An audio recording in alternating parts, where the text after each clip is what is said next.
The last 7 years under President Obama have taught us that problems do not take care of themselves in the absence of American leadership.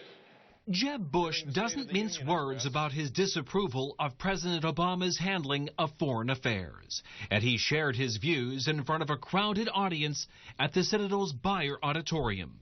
He focused on recent terrorism in France. Since the attacks in Paris, the demand for action to stamp out ISIS has rightly grown. The United States should not delay in leading a global coalition to take out ISIS with overwhelming force.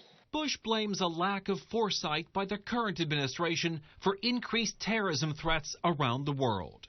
He proposes asking Congress for 40,000 active duty soldiers to be used strategically. Any use of force will be purposeful, aimed only towards victory, and always with the heavy thumb of American power, resources, and resolves on the scales of war.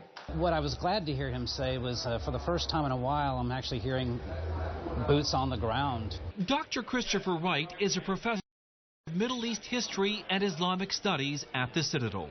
He agrees with much of what Jeb Bush suggests, but he believes a delayed response from U.S. leaders to terrorism threats will hurt long-term prospects of peace. ISIS could have been dealt with much earlier, and I don't think we would be where we are today had a more proactive stance been taken. Foreign policy opinions from people with a stake in American security. Jeb Bush also suggests that NATO allies and Arab partners join the U.S. to provide more forces on the ground. Tonight, President Obama is promising to veto a bill from House Republicans that would increase screening for Syrian and Iraqi refugees before they enter the U.S. Bill Burr, ABC News 4. All right, thank you, Bill. And Bush's day in the Low Country began well before the sun came up. Yep, there he is. He jogged with the Citadel's drill team, and it looks like he had no problem keeping up with the students about half his age. He later stopped to shake hands with members of the team and pose for some pictures.